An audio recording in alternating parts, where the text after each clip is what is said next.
on my classes, you'll know I absolutely love to teach crow pose. It's one of my faves. I think it's a really good challenge for balance, finding that halfway house between going far enough forwards and not too far.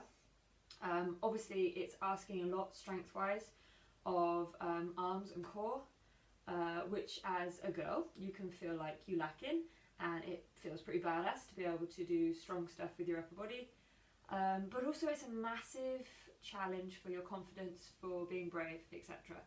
And I find teaching it is one of the most rewarding poses to teach.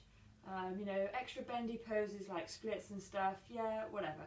Crow pose, I think, particularly as I teach mostly women, because unfortunately that tends to be the split in classes, it is the majority of women that come, teaching women to realise that they can actually be strong in their upper body, that they're not going to smash their face into the floor, and just feeling that confidence in the room when everybody's just like whoop, up into crow pose. So good, so good. So I'm just going to share a couple of pointers. This isn't going to be very long, as my bath's running, but I'm going to share a couple of my top tips for how to get into crow pose. So I started yoga a long time ago, when I was 21, and actually I found crow pose quite quickly. I sort of muscled my way in, and that's how a lot of guys and a lot of kids get into crow pose, and also strong people get into crow pose by just relying on their strength. But actually you don't have to be mega strong, you just need to find that tipping point. Yoga is just as much about physics as it is about biology and chemistry, and so it's about sort of finding that place where you can balance the weight of your legs and your bum with enough reach with your head. But it's also about turning on key muscles in the core. So it's about basically you want to find your pull rather than your push. So I'm just going to overload you with all my teaching things now. So I'm going to just rein back a sec. Hang on a moment. So I guess first things first would be what the flip is crow pose, if you don't already know. So I'll show you a crow. This is a nice arm balance that can become really flippant intense when it becomes crane pose, and eventually you push all the way up into a handstand. I'm not going to show you that, I can't do that. And also with my weird thumb at the moment, I don't want to push it too hard. So crow pose, you come to rest your knees on the back of your upper arms, you shift forwards, and you pull your feet up off the floor. And this is where you can hang out for forever or start to play with various other options. In the rocket sequence, it's visited very early on. In Ashtanga, same thing. Sometimes like these poses are reserved. They shouldn't be. I think everyone should play with it, because if you are strong, it'll give you something that you can do when you're not so bendy, and if you are super bendy, it'll give you something to work on and really helps build strength. So that's crow pose. So a few things you want to concentrate on. In yoga, a lot of poses ask for your arms to be balanced on, and it's really important that you really try and make sure your elbows wrap in. Okay, if you're trying to rest yourself on a shelf, it's much better that the shelf is under your body rather than out to the sides, okay? The other number one thing, which you can't really see on the video, maybe if I come back a bit, is that if your elbows go out to the sides, you'll notice your wrists are at a horrible diagonal. In fact, given this is my bad thumb at the moment, or weird wristy thing, I can really feel that. Not only is it painful, but it also takes away the strength from your thumb and your index finger, which are kind of like your big toe when it comes to balancing, and so you really want to have access to them. So don't just put your hands down at shoulder width, make sure you put your hands down at a width where your elbows stay over your wrists, okay? And so the easiest way to get into crow early on, and most people's crows to begin with because of confidence and awareness, are quite low, and that's fine. Just make sure that your hands aren't narrow and your wrists are wide. Take your hands out under your wrists, okay? But try and keep your elbows rolling round. This brings the strength into the front of your shoulders rather than out and into the sides of your shoulders, okay? So elbows in, hands underneath the elbows, wherever that is, whether it's shoulders or wider. And a really nice place to begin, just to get comfortable with what Crow asks, is down in yogi squat. Now, I have super mobile ankles, I know that, and I take that for granted. You don't need to have flat feet, you can be up on your toes, but just get used to having your knees outside your upper arms, as close to your shoulders as you can. And once you've got them there, give a little squeeze. Use those inner thighs to squash your arms. While you squash your arms, push your arms back out onto your legs. And what you'll notice actually is while doing that, you really generate some strength and some warmth in the whole core of your body, because your core is your shoulders down to your hips. I'm going to do a live tomorrow night for more shoulder strength. Crow pose will probably feature because it's a fave. So if you find when you practice this later that you don't feel strong enough, you are, it's in there, you just haven't tuned in. But come back tomorrow night at 6:30 and I'm going to do some shoulder stuff then. But yeah, just getting used to being this close to yourself. This is quite a deep place. The second thing to practice is being down on your back in what I call dead bug, and finding your crow shape without any strain on your hands, and really noticing how you get yourself into that shape, okay? So rolling onto your back, bringing your knees out wide, and key point, stick your feet together, okay? Push your feet together, reach your arms between your knees, and then how are you going to get off the floor? Well, just pushing with your hands doesn't lift you up. What you need to do is pull with your core. So you're trying to shorten the distance between your ribs and your hips. As you pull with your core, all of a sudden, you get up off the floor. And that's no different when you're the other way around. You want to use those muscles to lift you up, rather than just rely on pushing the floor away, because that doesn't make you move. What am I talking about? Well, if I bring myself into crow, so knees are somewhere up the upper arms, the higher they are, the longer they've got till they fall off. Top tip, give yourself a good start. Hands are under my elbows, and then I just push the floor. I don't actually get off the floor. It's only when I pull my hips up that I've got room to pull my feet up. Okay? What was the point of sticking the feet together? Sticking the feet together connects your legs into one, and it encourages your inner thighs to pull in, encourages your knees to hug on. So if I do it front on, hopefully you can see. So if my feet are apart, eventually I'm just going to slip off the knees. If I stick my feet together, it hugs my knees in. So whether I lift my hips up or stay low, it's keep pulling my knees in, and it keeps me gripping onto my arms. Okay? So really try, even if they don't touch, especially if you're like in a big wide crow and you can't get your feet together, that's okay. Just pull them towards each other rather than kicking your feet out to the side, or else you will end up just pulling your legs off your arms. There's another thing. Oh yes, the other thing that really makes a big difference to most of my students is where you look. So yes, your bum and your legs are heavier than your head, but your head's quite heavy, especially once it starts to get the weight of your bum and your legs behind it. So I'm going to go side on again. So what am I talking about? Now, you can feel the floor beneath your hands, okay?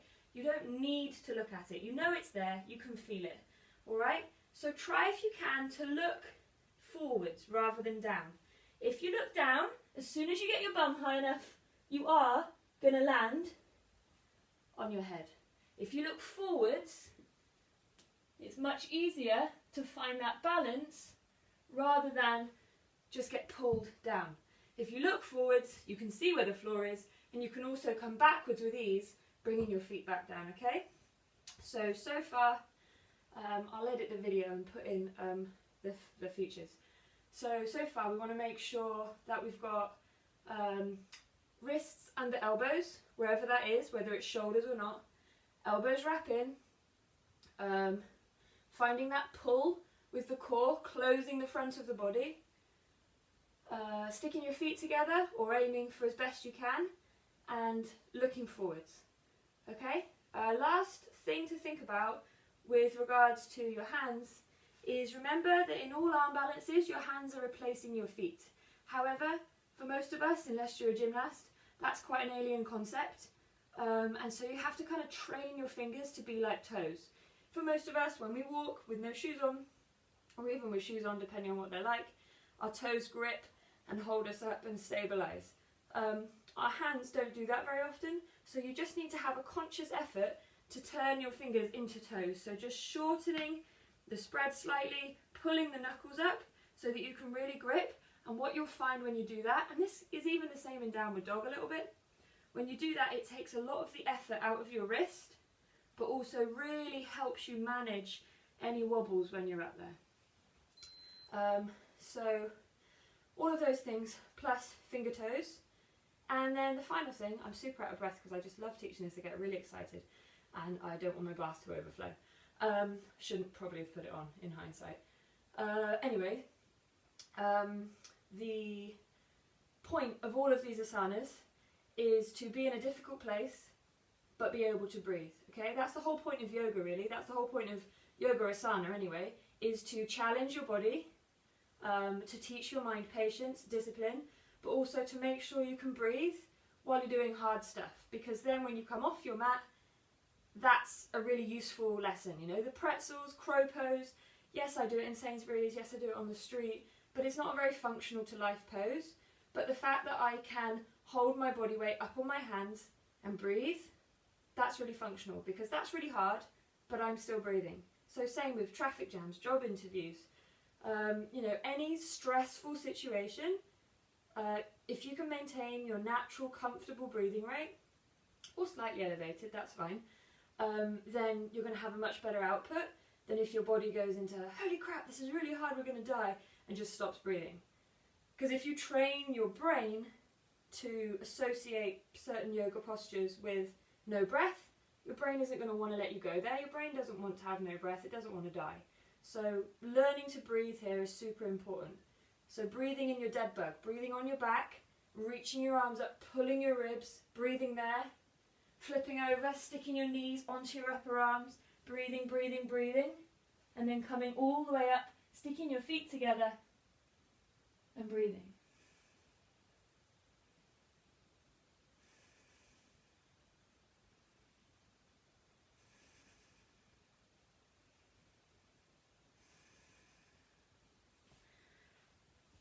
Last couple of things, hip mobility is really important. You've probably noticed every time I've landed I've come back into yogi squat. This is somewhere I hang out a lot. Hip mobility is really important because the higher you can get your knees, the closer you can tuck yourself in, the easier. If you struggle to get your knees super high, grab something. This is a yoga block. It doesn't have to be a yoga block, just something that's not slippery and isn't going to squidge out underneath you. And you can stand up on the block, and this will get your knees higher when you start. Basically just gets you into a better starting position. It might be too much if you're not confident enough. It might be too much height. But remember, as long as you follow the majority of those tips, making sure your base is in the right place, your fingers are your toes, and you look forwards, you should be able to accommodate that extra height and then potentially get more of your legs onto your arms. The other thing to think about, fear factor wise, I get it, it's real, nobody wants to smash their face, is get something. So I have a really squishy bolster. You could do this into the sofa, the edge of your bed if it's not too hard, or just put some cushions against something, and then you can use your head kind of like a tripod, and it's going to be a bit of trial and error making sure you're the right distance away, but then you can push your head into the bolster and get that feeling of having your feet off the floor. So I'm not sure if this will be the right distance. Yeah, it might be. So shifting forwards, pressing your head into the thing, and then picking your feet up and practicing. And then eventually your head will be lighter. Maybe you go a little bit further back so it's there just in case. Because if I now go crash, I'm supported. But hopefully I won't go crash, but it's there just in case. And then you can practice.